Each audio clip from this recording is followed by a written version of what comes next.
Ganga versus मंगा।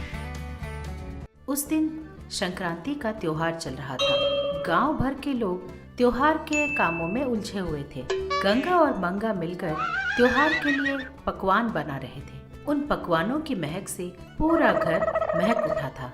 इस खुशबू से मंगा के मैजिकल लैंप में सो रहे जीनी को होश आया और वो बाहर निकलकर बोलता है, अरे वाह, क्या खुशबू है। इस संक्रांति के त्योहार में तो इन पकवानों की खुशबू से पूरा गांव चमक उठा है। कोई मुझे देख तो नहीं रहा ना। ऐसा सोचते हुए वो इधर उधर देखकर चोरी छुपे पकवानों को खाता रहता है। तभी वहाँ मंगा पहुँचती है और जीनी को पकवानों को खाते देख लेती है। वो मन में सोचती है, अरे मेरे जीनी, कोई ढंग का काम करने को बोलो तो नहीं करता, लेकिन मैंने मुश्किल से बनाई इन पकवानों को खा जा रहा है तू। अभी ना तुझे मैं मजा चखाती हूँ। ऐसा सोचकर गंगा की तरह अपनी आवाज बदलकर इस तरह बोलती है, क्या कर रहा है तू? ये सुनकर जीनी डर जाता है कि सचमुच गंगा आ गई है और भागकर अपने लैंप में फिर से घुस जाता है। ये देखकर मंगा खूब हंसती है।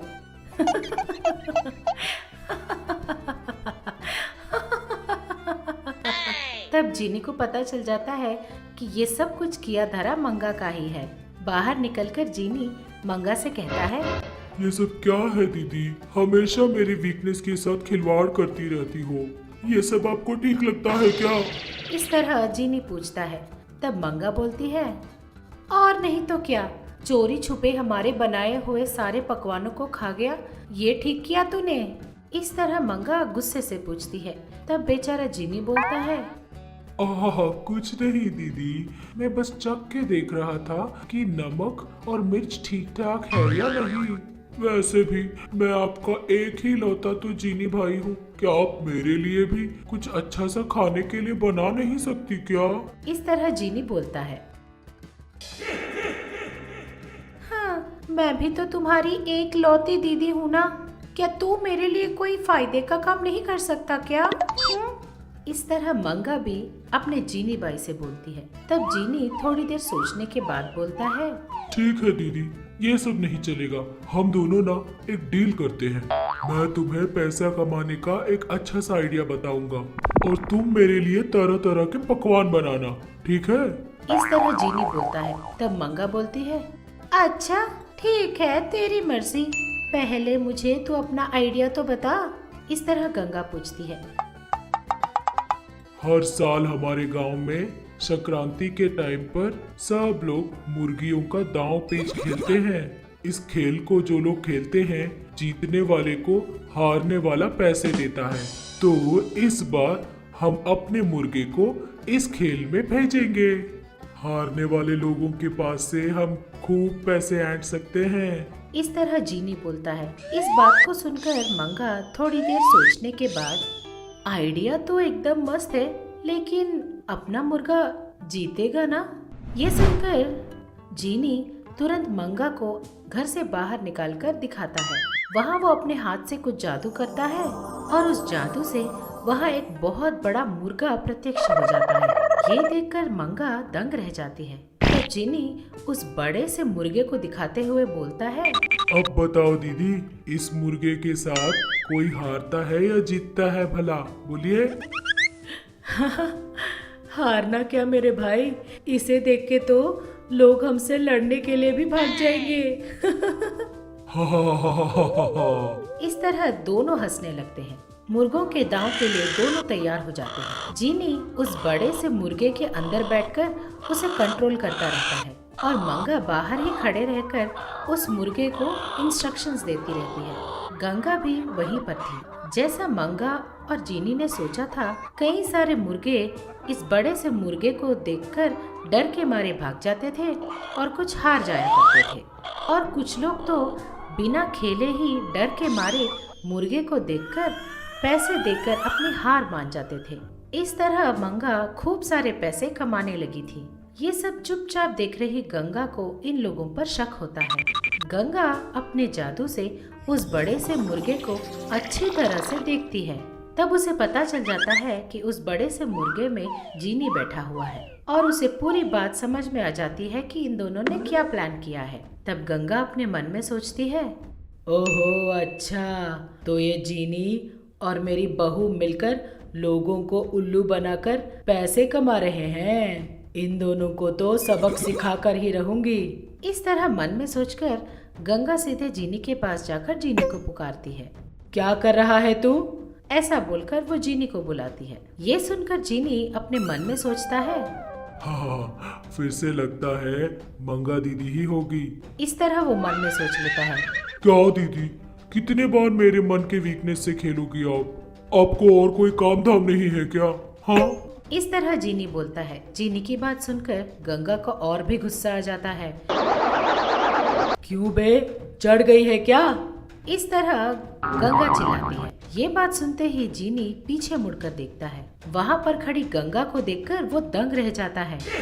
अरे गंगा बहन, मुझे माफ कर दो गंगा बहन। मैंने सोचा था कि आपकी बहू मंगा होगी। मुझे माफ कर दीजिए गंगा बहन। इस तरह रोते रहता है। जीनी को रोता देख गंगा बोलती है, क्यों रे जीनी, फिर से लोगों को उल्लू बनाने के लिए निकल गए? मैं तुझे प्यार से समझाती हूँ तो तेरी समझ में नहीं आता क्या? अरे बड़ी बहन, आप उतनी गुस्सा मत करो बहन। मैं बस थोड़े से पकवान खाने के लिए ही लालच करने लगा था। मुझे माफ कर दीजिए दीदी। आप जो कहोगे मैं करने को तैयार हूँ। इस तरह जीनी बोलता है। तब गंगा बोलती है, तुरंत ये बड़ा सा मुर्गा टुकड़े टुकड़े हो जाना चाहिए। सब लोगों को पता चलना चाहिए कि ये एक नकली मुर्गा है।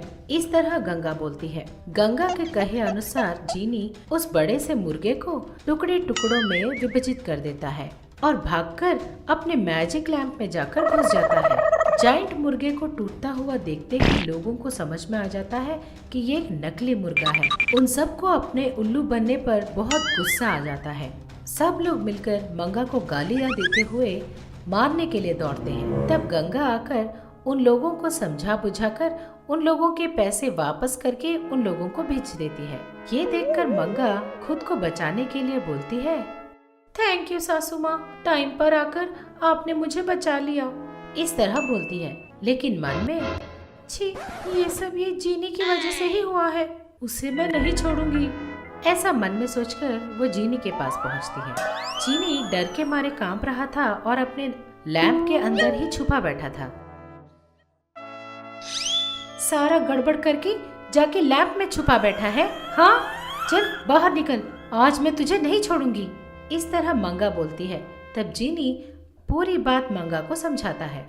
जीनी की बात सुनकर मंगा को सारी बात समझ में आ जाती है और तब वो मन में सोचती है, हाँ, ये सारा प्लान आपका था सासू माँ।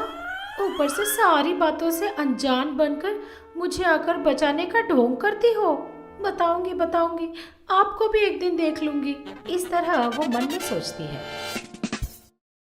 गर्भवती औरत पार्ट 3। गंगा वर्सेस मंगा। एक दिन एक गर्भवती औरत धूप में गुब्बारे बेच रही थी। गुब्बारे बेचते बेचते बहुत थक गई थी और गंगा के घर के आंगन में ही सो गई। तभी गंगा मंदिर से घर लौटकर आती है। अपने घर के आंगन में एक गर्भवती औरत को सोता हुआ देखकर गंगा मन में सोचती है, कौन है ये लड़की, इस तरह आंगन में ही सो गई, ऊपर से पेट से भी है। ऐसा सोचकर वो बगल में रखे गुब्बारों को देखती है। उन्हें देखकर गंगा समझ जाती है कि वो एक गुब्बारे बेचने वाली है।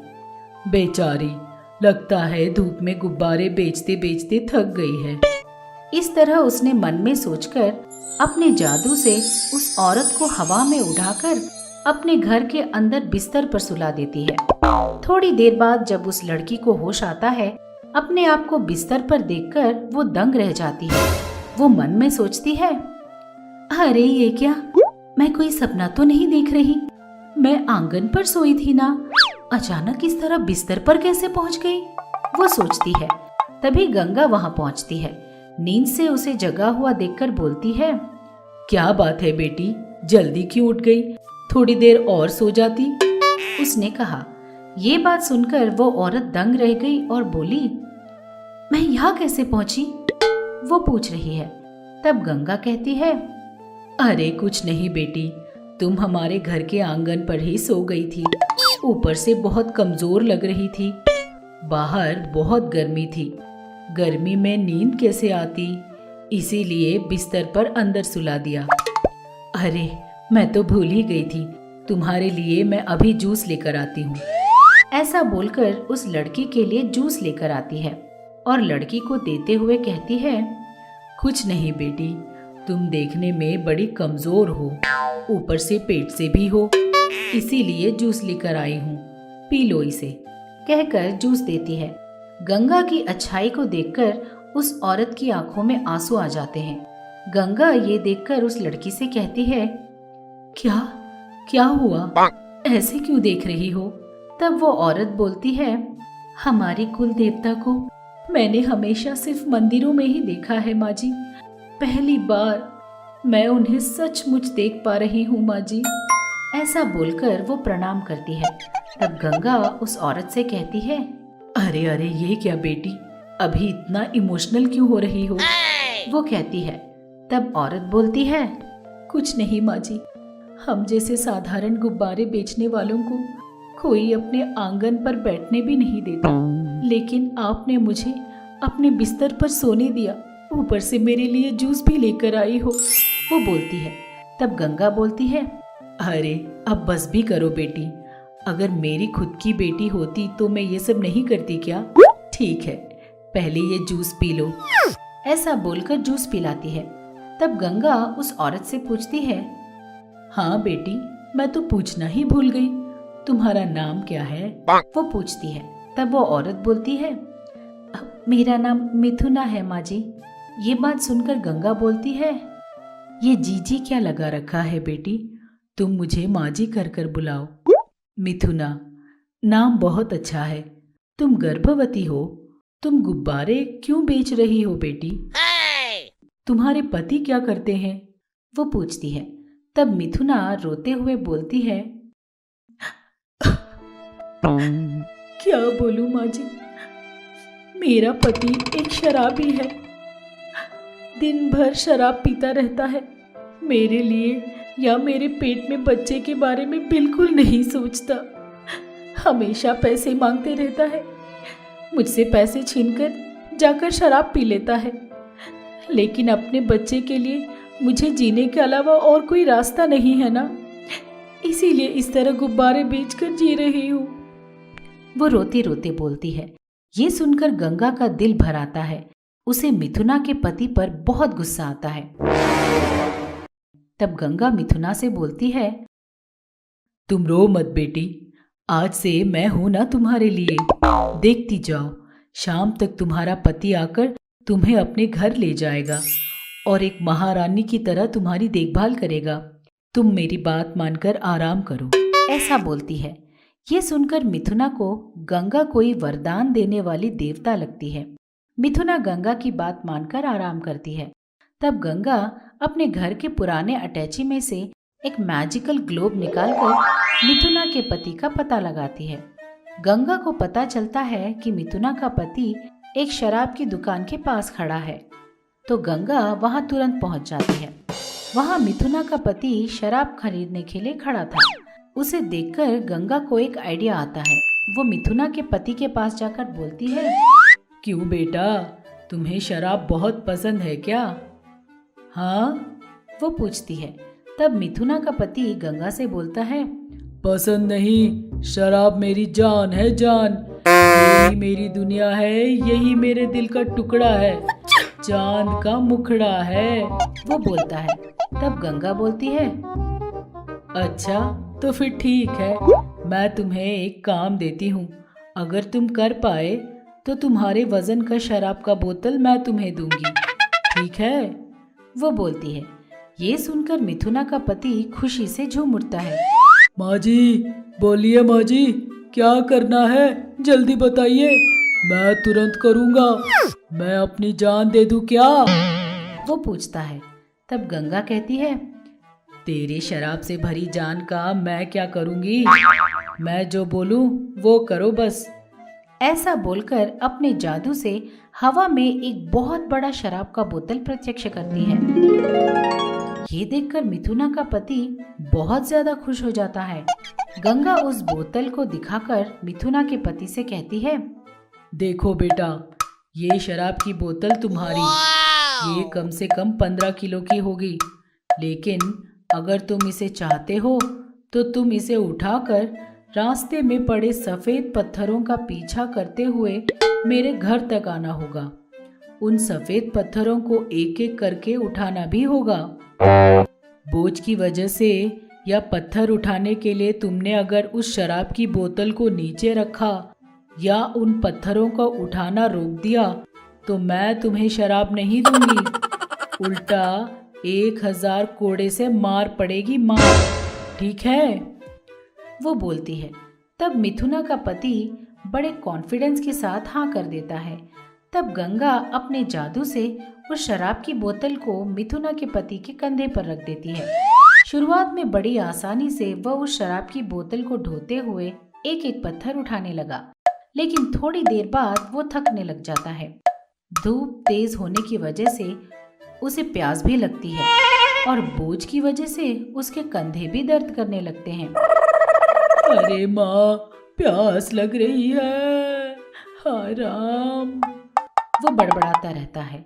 थकावट के कारण उसके पैर भी कांप रहे थे। इस तरह वो पैर फिसलकर नीचे गिर जाता है। ये देखकर गंगा बोलती है, अरे ये क्या, तूने तो बड़ी बड़ी बातें की थी, कहा था जान भी दे दोगे, अब क्या हुआ? आधे रास्ते में ही गिर गए ना। हाँ, थोड़ी देर के लिए बोझ ढोकर तुम्हारी ऐसी हालत हो गई है तो 8 महीनों से तुम्हारी पत्नी तुम्हारे बच्चे को ढो रही है तो उसकी क्या हालत होगी? ऊपर से धूप में खड़े होकर वो गुब्बारे बेच रही है। रात दिन मेहनत करके बेचारी थक जा रही है। मैं चाहती थी कि तुम भी उसके दुख को समझ पाओ, इसीलिए मैंने ये सब करवाया। समझ में आया तुम्हें उसे कितना दुख होता है? वो बोलती है। तब मिथुना का पति कहता है, माँ जी, मुझे माफ कर दीजिए माँ जी, अब मैं सुधर गया हूँ। आज से मैं बिल्कुल शराब नहीं पीऊंगा, अपने पत्नी और बच्चे का पूरा ध्यान रखूंगा माँ जी। वो बोलता है। तब गंगा कहती है, देखना पड़ेगा, ध्यान रखना पड़ेगा, अगर फिर से शराब को छुआ तो देख लेना, मैं तुझे आधा या फुल बॉटल नहीं, पूरे 15 किलो का शराब पिला दूंगी। समझ में आया तुझे? जाकर अपनी पत्नी को घर ले जा और उसका अच्छे से ध्यान रखना, गंगा बोलती है। मिथुना का पति गंगा की बात मानकर मिथुना को अपने घर ले जाता है। उस दिन से वो आदमी मिथुना को बड़े प्यार से देखभाल करता है। 1 महीने बाद मिथुना एक प्यारी सी बच्ची को जन्म देती है और उसका नाम गंगा रखती है। हमें यकीन है कि इस एपिसोड ने भी आपको खूब हंसाया होगा, तो देर किस बात की, बजाओ घंटी और करो सब्सक्राइब। आप गंगा के फैन हो या मंगा के, ये जरूर बताना। ऐसे और मजेदार वीडियोस के लिए देखते रहिए चाचा टीवी।